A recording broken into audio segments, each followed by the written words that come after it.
Happy Monday, everybody. Welcome into Payoff Pitch, Action Network's MLB betting podcast. We are presented by BetMGM, our usual Monday crew back together. Brendan Glasheen, Sean Zerillo, and BJ Cunningham running through the 11-game slate in baseball today.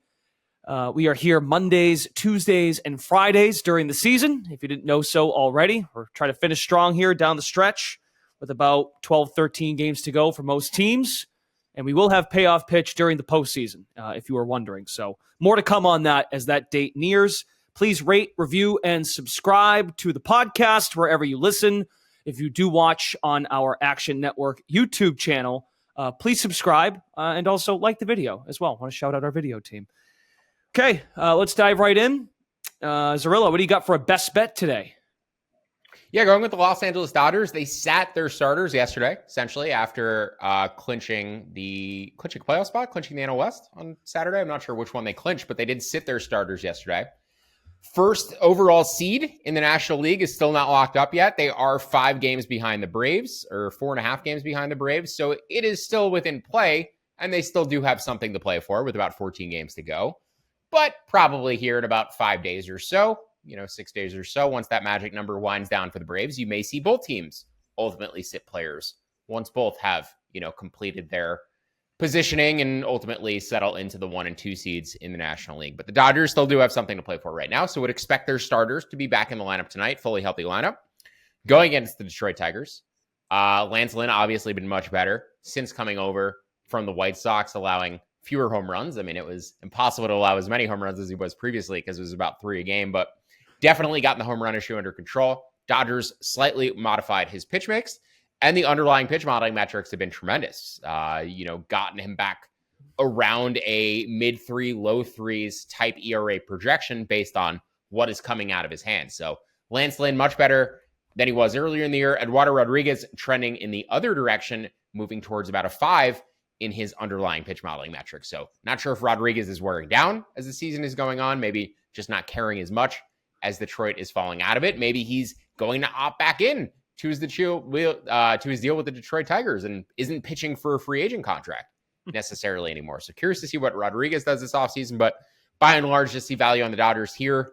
Minus 175 for the full game, minus 165 for the first 5 innings. You can bet those up. I think minus 175, fine on the full game line, but the first 5 line would take closer to minus 185. And then also want to mention the over 8 projected this total closer to 8.5. Detroit's offense has been a lot of fun to watch over the past month or so. And I think they have some nice pieces going forward. So over and the Dodgers money line, my plays for Dodgers Tigers tonight. That's right. I forgot Eduardo Rodriguez could have been a Dodger, and he said, I don't want to do that. He'd rather stay in Detroit, which when have you ever heard that before? I don't want to go to LA. They could use them. Their pitching depth has really fallen apart since the trade deadline. And right. Kershaw looked okay yesterday, but his numbers are really fallen off. So yeah, they could really use him. And I think it would completely change how we view the NL teams if they had him in their rotation, because, I don't think the Dodgers pitching is nearly as scary as it was a month ago. Dodgers World Series odds at plus 550 at BetMGM, and to win the pennant plus 240. So not interested. Yeah, no, I hear. I'm with you. I just think it's Phillies. I think Phillies Braves. Zerillo coming. It's that time of year again where the Phillies juice starts to come back, and we'll work that in at some point because Zack Wheeler's pitching, and we need losses. Phillies. BJ, what do you got today for a best bet? Well, Brandon, it's one of the very few times, I think we might only have 2 more times to fade the 40-year-old Adam Wainwright. So I like the Brewers team total over 4.5 at minus 113. Projected a little bit of value on the over and a little bit of value on the Brewers, but I just didn't really want to lay that big of a price on the Brewers. And frankly, with Freddie Peralta on the mound, I didn't want to lay it with the over either. So I'm just going to target the Brewers team total here. Adam Wainwright, oh boy, it has been bad for a long time now. 20 starts, 7.95 ERA, 7.75 expected ERA, and a 5.95 xFIP. I mean, he's averaging 87 miles per hour on his sinker. I mean, he's literally dead last among qualified starting pitchers in expected weighted on base average, expected batting average allowed, K per 9 rate, and whiff rate. Now, to be fair to Adam Wainwright, his stuff plus is actually 104 it's because his curveball has good movement. That's the only reason why. But without any velocity on his sinker, his cutter, he's just getting crushed, especially of late. Since the beginning of August, xFIP way over 6, giving up 52 hits in a little over 31 innings pitch. The Brewers have been hitting the ball better lately. Last 30 days, top 10 in Major League Baseball and weighted on base average. Do have a plus 4.6 run value against curveballs because they're going to see a lot of them tonight. So projected the Brewers for 5.8 runs. So over 4.5 runs for them, and minus 113 for me is a decent enough price. I think we've discussed Adam Wainwright previously as one of the guys who exemplifies the limitations of pitch modeling metrics and stuff. Plus, yes, you can quantify a number or try to quantify a number on what an arsenal should be. But when a guy realistically only has one pitch and nothing else is harder than 87, and they could just key on that one pitch, is he really a 5 ERA type pitcher, or is he the 7 expected ERA type pitcher that he's actually performed to? I think I would lean more towards the expected results, the StatCast actual metrics, for Wainwright, as opposed to the stuff plus numbers. I think there are guys who are going to be outliers, either overperforming or underperforming relative to those numbers. And I think Wainwright is a good example of a guy who just looks completely washed. And I think it's pretty evident that he's throwing batting practice. And, unless he can get the curveball by hitters, or unless he can fool them with that curveball or generate called strikes out of the zone, it's not going to go well for him. So, I think Adam Wainwright, just, a good example of a guy who the model wants me to bet all the time because of that stuff plus number, because the underlying pitch modeling metrics say his ERA should be closer to 5. But with BJ, I view him closer to that 7 ERA type level, and what the StatCast numbers say. This might be the second to last time we see him too, as well. Yeah. So. The 42-year-old is going to retire, and maybe my favorite moment of Adam Wainwright this year was when he pitched in London and he allowed 11 hits and 7 runs. That we did that podcast on a Friday, setting up for the weekend. So I believe that was him against Justin Steele. I don't know if Steele or Stroman started. It was that Steele. game. I have a box score up. Steele, 6 innings, 5 hits, 1 run, struck out 8. That might be the biggest pitching mismatch of the season in hindsight. They stuck that game in London. That's horrible. Okay, let's go to our Fade the Public segment. We're targeting a day game, so you want to make sure you're listening carefully and get this in as soon as you can if you choose to bet this baseball game. Coming up at just after 2 o'clock Eastern, we've got the Guardians and the Royals. 76% of the bets, 83% of the cash in on Cleveland. Zerillo, any interest? I know we've talked a lot about the Royals and their offensive. They had a surge really after the break, and they were one of the more fun young teams in baseball. Are we back in the Royals today? We are, and they still have some fun guys who they even got for cheap. Guys like Nelson Velasquez from the Cubs can really hit. That guy's been OPSing in the high 800s, low 900s for a while, has a lot of power. So I think the Royals have just done a really good job finding talent. Brady Singer also, you look at the season-long stats, 5.5 ERA, the expected ERA around 5 as well. But the second half, the past couple of months, I've been handicapping Brady Singer much closer to where he was last year. And the stuff plus metrics have come much more in line with where they were last year. Just looking at his ERA, 3.5 in June, 4.35 in July, 3.95 in August. So he's gotten much back closer to that 4 ERA type level over the past 3 months. He got firebombed in April and May. He was awful in the World Baseball Classic. Seemed like he just didn't have his stuff there either. So not sure what was going on with Brady Singer earlier in the year, but he has gotten everything back under control and refined his command in the past couple of months. So like the Royals today, projected them as a slight favorite, I believe, in both halves, minus 115 for the first 5 innings, minus 105 for the full game. So I like them in both halves, in addition to the under, despite going against Cal Quantrill here.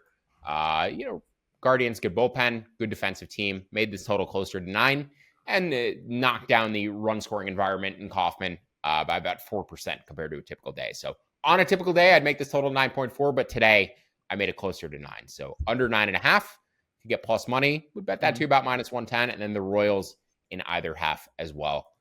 3 bets for me on this game. You can still get the Royals as a short dog on the full game. BJ, are you with Zerillo on this for fading the public? Absolutely. I projected the Royals at around minus 117. So if you I think, which is a decent enough price for me on Kansas City. I mean, Cal Quantrill is just a wonderful fade candidate, and he's been like that way for a long time. 5.75 expected ERA. Obviously, he doesn't generate a lot of swings and misses. It's just basically trying to get a lot of soft contact, which he's done in the past, and he's outperformed his expected ERA. But this season, especially in 16 starts, I mean, his expected ERA is now around where his actual ERA is. So he's not overperforming. So now the Royals do have an advantage in the starting pitching matchup. But then you look at these teams over the last 30 days, both of them are basically even with weighted on base average and weighted runs created plus. So getting the Royals at home, with a better pitcher is definitely a good enough price to take them as a short dog. Should mention too, like this is a rare time of year, late September, where the Guardians are checked out. They're 72 and 78. They're out of a playoff spot. I don't think they've been officially eliminated, but ostensibly they are. So, Guardians don't have anything to play for here. Like there's not a lot of motivation. It's just a crappy baseball game, and we're taking home dog. But Sean, it is at 2:10 in the afternoon. Yeah, 2:10 afternoon That's start. the biggest thing here. If this thing was buried at 7 o'clock in the night slate, nobody would care. But you know what? It's 2:10 on a Monday, and people need some action. Arguably bigger than the Monday Night Football games today. That is true. That is true. Which you're competing with one another. So, Yeah. I mean, clearly there will be more tickets on Royals and Guardians as an island game. Absolutely. How many Guardians and Browns same game parlays will there, or Cleveland parlays will there be today to set themselves up for tonight? 3. There will be 3.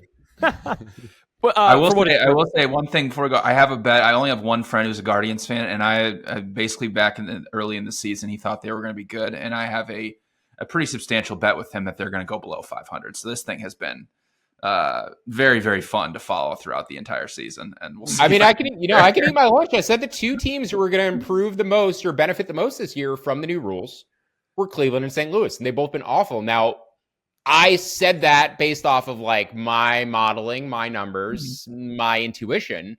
And then I think 538 or Baseball Prospectus put out an article, and they were like, St. Louis and Cleveland are going to benefit the most from the new rules. And they actually quantified it. So I don't know what happened. I don't know if the new rules, like the defensive stuff wasn't as influential as the stolen bases ended up being. It's going to be really fun actually to go back and dissect the season and kind of figure out like what we missed, figure out how we can handicap that into stuff going forward, because team speed seemed to be huge. We'll get how Cincinnati overperformed Baltimore, Arizona, the 3 fastest teams in baseball, all above 500. So I think speed maybe ultimately ended up mattering more than the defense did, and may explain why Cleveland and St. Louis, who were good defensive clubs but really regressed athletically, may have underperformed this year. Guardians are not eliminated just yet, for what it's worth. No, not quite yet. Not quite yet. Okay, that was fun. See, we worked in a little football there too for the people. Let's go to underdogs that we might like for today. Zerillo, a dog that we've been accustomed to talking about on this podcast. You like the Rockies? Yeah, I was happy to roll with BJ's underdog. The line has moved in a little bit. I liked it at the opener, not where it is currently, but the Rockies at plus 220, I would take down to about plus 195. Maybe plus 210. I can't remember where I set that price target, but I might have projected them closer to plus 190, plus 195. So the Rockies on the money line, a team I've been betting fairly regularly. 210. I'm 210 now. Yeah. No. I'm saying that's. I think you had it. Well, you have it in the app as you'd bet it to plus 210. Got you. Thank you. Yes. I just had to like refine that projection this morning, and one of those that I woke up and uploaded the projections from last night. There was no line in that game last night, and I think I had a plus 160 projection in there as the preliminary number, and I was like, that can't possibly be right, and just had to jack that number up a little bit higher. But again, that's a lot of the handicapping I'm doing, right? This all goes through a model, and sometimes there will be numbers in there for a pitcher that are going to really skew what the projection for the game is, and I'll delete one data point and it kind of gets closer to where it should be. But lots of times too, a lot of the games I handicap, no edge on the game, fine, really don't have to do much to dig deeper into it, sort of check everything, but don't have to modify anything. And then there's other games where I'll see an 11% edge on an underdog, and it's like, okay, I know I'm obviously betting that team, but how big do I think the edge really is? And the Rockies today were one of those bets where it was like, when I ran the initial numbers, okay, like it's a 7% edge, 8% edge. I know I have to adjust this, but how far do I have to adjust this? So the Rockies, I initially said, got them around plus 160. I moved the line to about plus 190 after, tweaking certain data points, making sure Ty Block was handicapped where I expected him to be. There's not a particular advantage I could point to for Colorado in this matchup. This is a numbers play. But again, I could have made this as low as plus 160. I think plus 190 is a fairer price, and plus 210 or better is a reasonable price target. So you can even go down to plus 200 here. I think that's fine, but I put plus 210 in the app. I think based on where the market is, that's a reasonable level to bet it to right now. BJ, how about yourself? Underdog for Monday. Mets plus 135 on the road against the Marlins. I guess I just don't really see that big of a gap between these two teams offensively, and quite frankly, the starting pitching matchup. Jose Butto, it's a very small sample size. His last two starts have been good since he's gotten back into the rotation. He had two starts very early on in the season and then went down the minors, came back. But around a 4 expected ERA. He has a huge walk problem right now, over a 6 walk per 9 rate, but he's going up against Edward Cabrera, who has the exact same problem with a walk per 9 rate over 6. He's made 2 starts since coming back. His first start coming back was pretty good, and then his last start, his walk problems got him again, and where he walked 6 guys. And if you look at these two offenses over the last 30 days, they're basically about even in terms of weighted on base average. So, in terms of stuff plus, yes, Edward Cabrera is a better pitcher than Jose Butto. But given where these two teams are at right now, and given the walk problems for Edward Cabrera that have been going on for a very, very long time now, I think the Marlins are just slightly overvalued. I projected them at minus 126. So, plus 135 is very small edge here, but it's probably the biggest edge I had for an underdog today. So Marlins Mets plus 135. Can I jump minus 128? So we're basically in alignment there, BJ, and the projection. Yeah. Can I ask you both? Put you on the spot. How do you guys feel about the total? Because I feel like the Marlins just scored 36 runs and swept the Braves. So are people going to get suckered into an over 8.5? How do you guys feel about the total? Because I lean under. Not even, by the way, the splits. I made it 8.2, so I lean under, especially at plus money. I might actually consider taking an under 8.5 at plus money. I need to look into that further, see who the umpire is, as we get a little bit closer to game time. But yeah, would lean under as of right now. I'm at 8.7, so that's pass for me. Oh, interesting. Okay, very good. Yeah, 36 runs. The Braves, they clinched the division, and then they really just said, yeah, we're good. We're good this weekend in Miami. Miami's not a bad place to be either after you win a division. That's true. Yeah, that is true, Brendan. About that. Yeah. Wish I thought of that over the weekend, but classic me. I was too consumed by James Harden handicap. That's true. Okay, final bets. Zerillo, and then we'll go to BJ. We can get out of here. Yeah, some more first five, or another first five favorite. I like the Houston Astros. Just generally like the Astros today in both halves. I believe the full game number did move in closer to where I projected it, but there is still value on the first 5 innings. And the Orioles just coming off of a very grueling series against the Rays, went to extras yesterday, had to use a lot of relievers. The Astros either got blown out by or blew out the Royals and didn't really have to dive too deep into their bullpen. So I do like the Astros today in both halves. I've been against Justin Verlander for very much of this season. His metrics since rejoining the Astros have actually trended in the right direction. So I don't know if they modified his metrics or what they've done, but the underlying bot ERA for Verlander, the stuff plus the location is all improving. So I want to dig into that further before the playoffs just to see what's going on. But I do like the Astros today in the first half. The Philadelphia Phillies would have been my best bet last night. Both of those minds have moved towards Zack Wheeler. Kyle Wright, second start back off of the IL. Should mention John Means too. Second start back off of the IL for the Orioles. Zack Wheeler has been cruising as probably the best pitcher in the league over the past 2 months. I don't really think many people have noticed, but his stuff plus, location plus have been better than anybody else's. 2 model expected ERA, 2. So as good as Jacob deGrom was last year, Zack Wheeler has been the best pitcher on the planet for my money over the past 2 months. I bet him consistently in the first 5 innings, taking the Phillies in the first half and full game today to make it 4 straight losses for the Braves. Would that be the case? 4 straight losses. So Braves really struggling right now. Hopefully saving up all those runs for playoff time. But I think we might see Phillies Braves at some point in the playoffs. So maybe a little preview here, which we also got last year as well, right? Phillies knocked off the Braves too. But Phillies today, both halves, not a ton of room, as I said, compared to last night, but definitely do like the Phils. The Twins for the first 5 innings, backing Joe Ryan. And then I also want to mention the White Sox and Nationals under 9. If Mike Clevenger wasn't a shitty person, he has pitched well enough this year that he would have been acquired at the trade deadline. His numbers were great. I don't know if they waived him at one point. I think they did, and nobody claimed him. Again, just I think that speaks to like a character thing. He's actually pitched quite well this year. And Joan Adon, who's been like one of my favorite fake candidates for the past couple of years, his numbers are trending in the right direction too. So I actually like the under between the White Sox and the Nationals today. Under 9.5, under 9, both fine. Made that total closer to about 8.75. So, yep. Don't want to pick a side there necessarily. I think there was a slight edge on the White Sox the first 5 innings, but prefer the under. Okay. By the way, for what it's worth, Pacoda has got the Phillies at 88.5, right on the dot with 13 to go. Yeah, they need to go. They need to go. I have under to 89.5, but I believe it closed 87.5. And obviously, I want all totals to cash. They have 13 games left. They need to go 8-5 to beat the 87.5. I believe they still have a few games left versus the Braves. They do. And then it's Mets twice and the Pirates.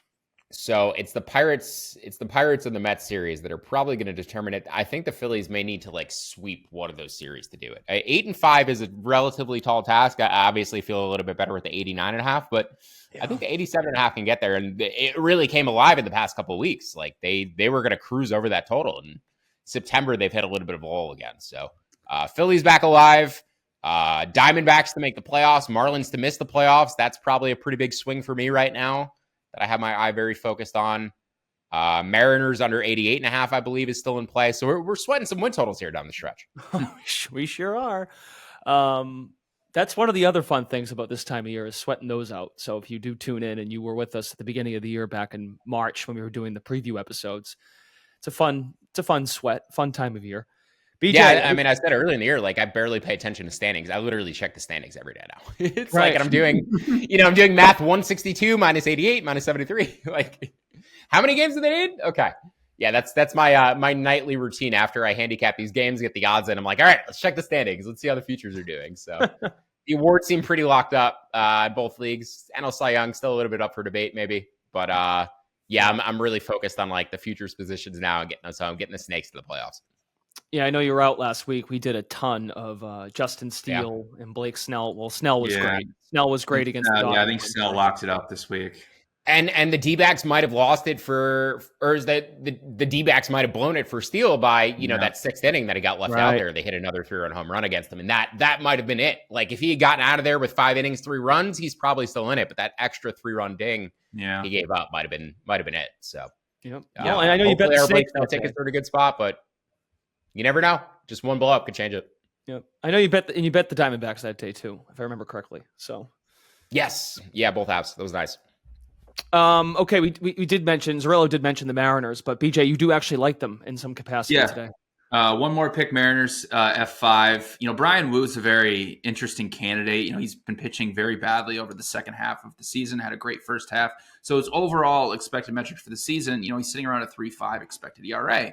The problem with him is he cannot get lefties out to save his life. He's like one of the best pitchers in baseball against right-handed batters, but against lefties, he's allowing over a 400 weighted on base average. Now, the A's, I don't think, are the team to take advantage of that. They only have 4 left-handed bats, and it's not their best hitters in their lineup to actually take him out of this game. But if you look at who he's facing, JP Sears has been over a 4.5 expected ERA pitcher for basically the entire season. Seattle is an above-average team against left-handed pitching. They've been hitting the ball very, very well over the last 30 days, 345 weighted on base average. So I did project some value on Woo here for the first 5 innings, projected him at minus 178. So with how good the Mariners lineup has been as of late, even though Woo hasn't been pitching that well, the splits between him and lefties and righties at the A's, I don't think we'll be able to take advantage of. So Mariners for the first 5 at minus 155.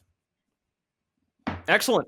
Okay, gents, good stuff. You can find Zerillo and BJ Cunningham individually in the Action Network app. Should they add anything else as the day unfolds? Again, a reminder, Kansas City and Cleveland play at 2:10. It's on ESPN Plus. So we did discuss that game at length if you'd like to jump in. For both of those guys, Brendan Glasheen, we are back tomorrow, September 19th. Have a great rest of your Monday. Thanks for listening to Payoff Pitch, Action Network's MLB betting podcast presented by BetMGM.